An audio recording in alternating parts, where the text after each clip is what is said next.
Yo, welcome back to the Big Juicy Wrestling channel. I'm your host, Big Juicy, aka Nate. Today I'm going to be reviewing Crown Jewel, but before I do that, please like this video and subscribe to the channel, and turn on those notifications so you never miss another video. With that being said, let's get on to the review. Crown Jewel. So Crown Jewel was actually a pretty good show in my opinion.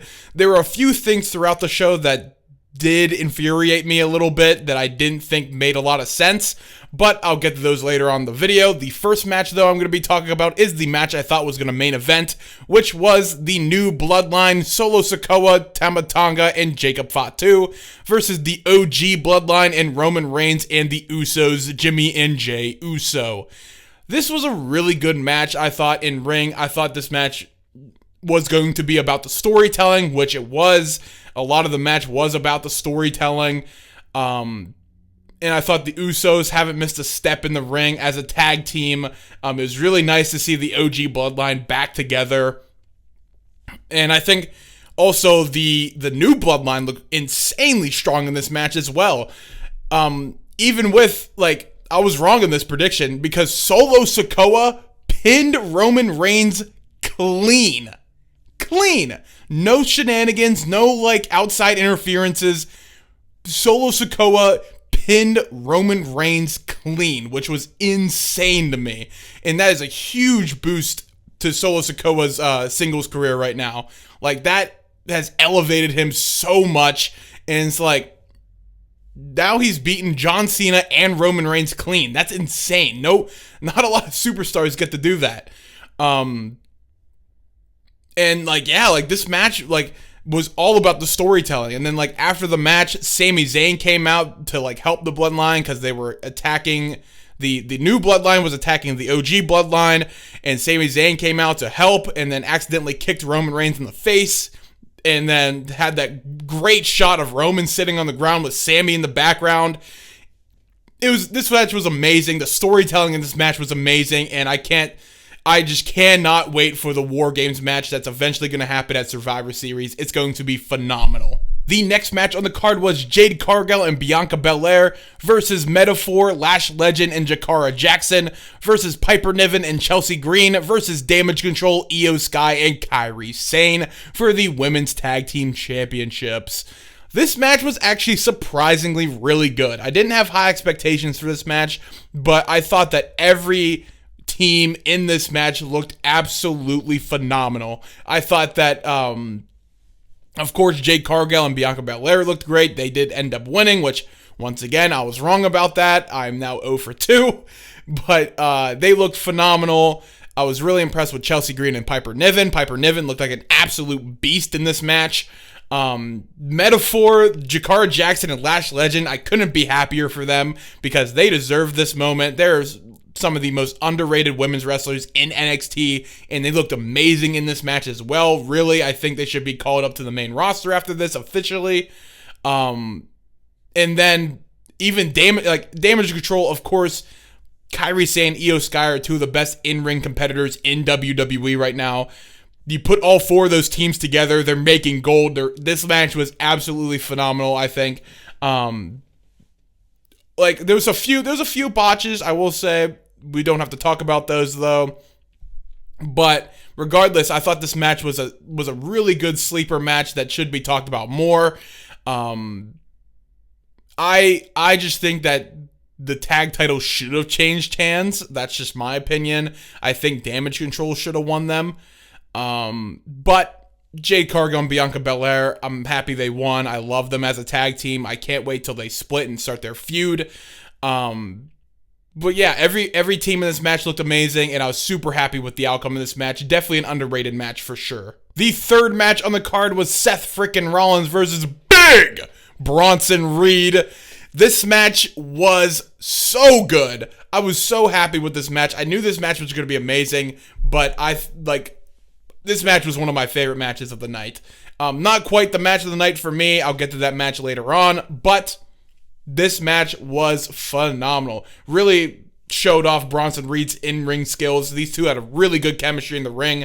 I do really hope that they continue this feud. I was a little upset that Bronson Reed didn't win because I think that he should have won this match. But They made him look like an absolute monster in this match, which that's what I wanted.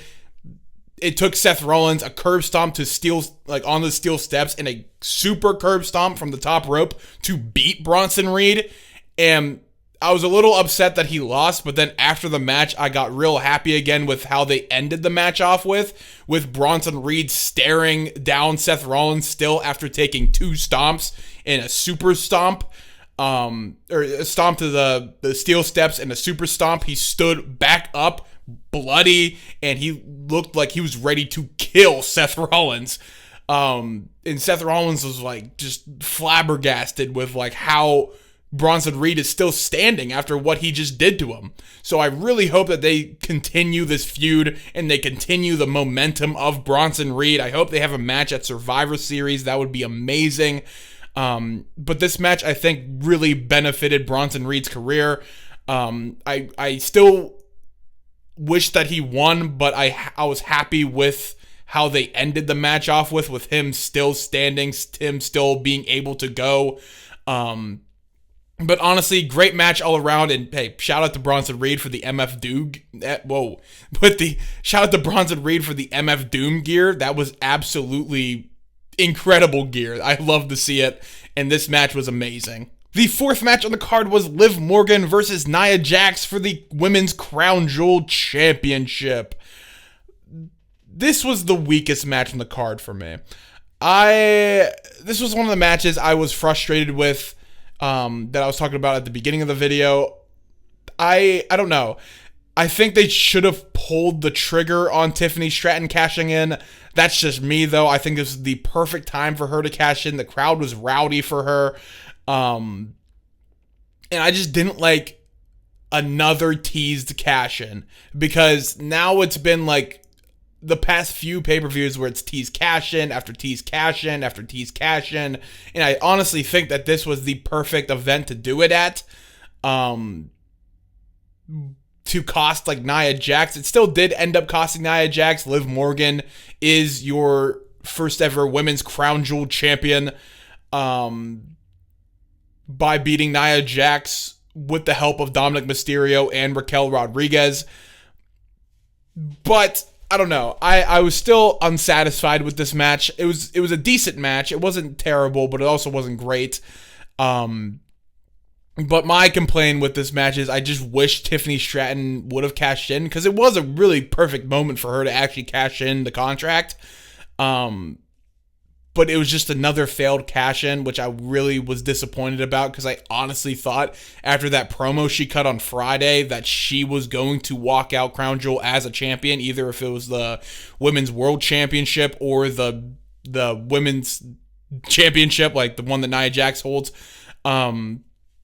Like, I thought she was walking out for sure Crown Jewel with one of those titles, but it was just another failed cash-in, which I'm just like, it's kind of just getting old. Like, I just want Tiffany Stratton to cash in.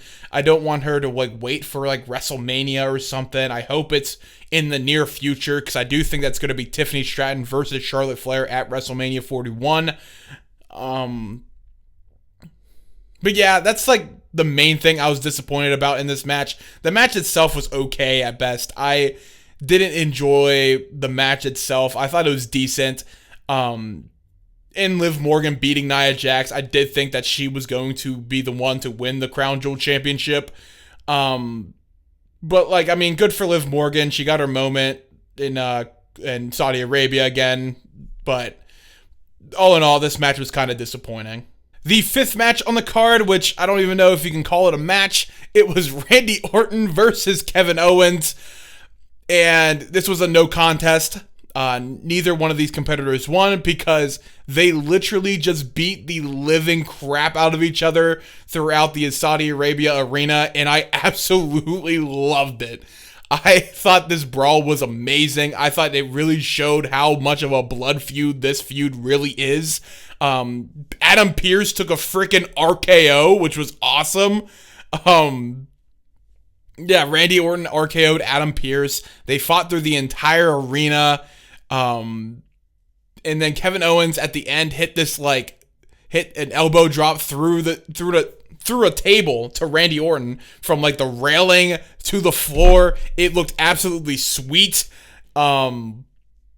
This fight was pretty freaking cool. I really did enjoy it. I know I'm in the minority where I say that because a lot of people were upset that this wasn't an actual match, but I think they're going to have another match at Survivor Series. I think this might be a 3-match, like a 3 pay-per-view or PLE, 3 PLE type of feud, I think. Or at least 2. I think they're at least going to fight at Survivor Series, but this was a great brawl. Definitely was not expecting this because I expected a match, so it was definitely out of the blue. Adam Pearce took an RKO. Like, all in all, this entire brawl was amazing, and the elbow drop through the table at the end was phenomenal. Great job with the brawling by these 2 wrestlers, and I hope this feud continues to even more of a blood feud. The 6th match on the card was Andrade versus Carmelo Hayes versus LA Knight, for the United States Championship. In my opinion, this was my match of the night. I absolutely loved this match. I know the Cody and Gunther match was amazing too, and I'll get to that in a little bit, but I think this match truly was the match of the night. Like, the creative things that these 3 competitors did in this match were amazing. Like, this match truly felt like a triple threat match. Every single competitor was involved in some way. Like, it just wasn't like a one-on-one match and then another superstar comes in. Like, all 3 of these guys were like truly finding creative and different ways to hit moves on each other, especially the ending of that match where Carmelo Hayes was doing his tilt-a-whirl, like, face plant thing that he does and got caught in the BFT and got hit with a BFT. Super creative way of doing that. There was a lot of great moves in this match. Carmelo and Andrade, of course, are 2 of the best in-ring competitors of all time. I think this is one of LA Knight's best in-ring matches of all time as well. Truly, like, it was a really fun triple threat match for the US belt. I think, I honestly think that this was the match of the night. I thought this match was going to be the match of the night before the entire event even started. I thought that these 3 guys have amazing chemistry on the mic and in the ring, especially Andrade and Carmelo Hayes. I hope we get a proper Game 7 here soon, maybe at Survivor Series. I don't think it's going to be at Survivor Series, but it'd be pretty cool if it was. I think it's going to be either Andrade versus LA Knight or Carmelo versus LA Knight at Survivor Series, probably for the US belt. But yeah, what a great triple threat match. Like, it was such a fun little match as well. Like, it didn't like have like crazy story and people kind of like wrote it off the card a little bit. But I think they definitely delivered in this match, and great job by all 3 of these wrestlers. They did amazing. And finally, the main event of Crown Jewel was Cody Rhodes versus Gunther for the Crown Jewel Championship. And this match was also phenomenal. Like, if you made the case that this was the match of the night, I wouldn't argue with it, because this is also one of the best matches of the night, in my opinion. I just think the triple threat match is a little bit better, even though it was a lot shorter than this match. I just love the creativity from that triple threat match, but this match was absolutely amazing. The crowd, I've never seen a Saudi Arabia crowd as hyped for that match as I've seen, like, in any match in Saudi Arabia history. Like, they were singing, they were chanting, like, it was loud and rowdy, and, like, of course, Cody Rhodes is a fantastic in-ring competitor. Gunther is also a fantastic in-ring competitor. They're making gold. Like, this match truly was phenomenal. The match itself was phenomenal, but the crowd in this match was so loud and rowdy that it just made this match even more special.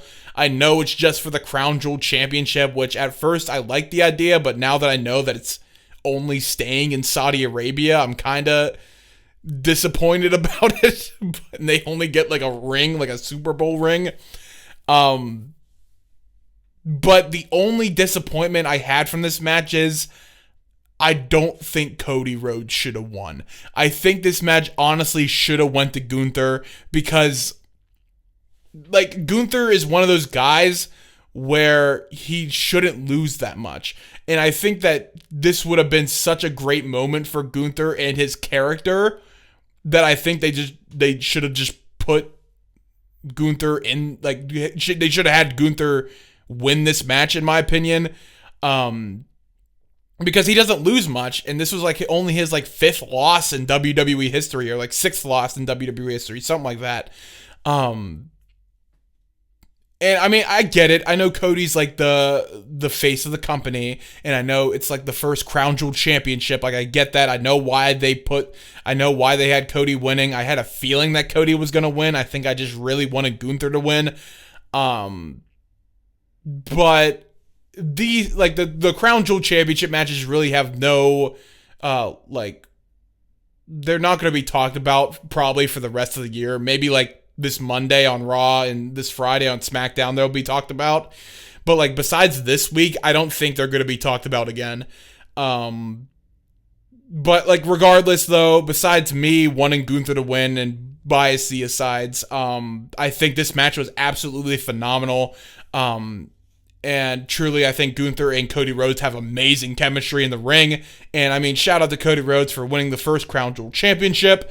And I'm excited to see what his next feud is. I think it's going to be with Kevin Owens, Randy Orton, someone.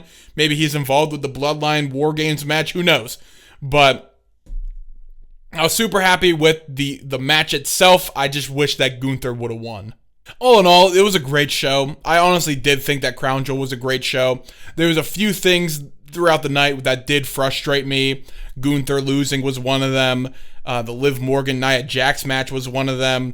Bronson Reed not winning was one of them, but like those are like nitpick type of things. Like, that's just me being like a wrestling fan.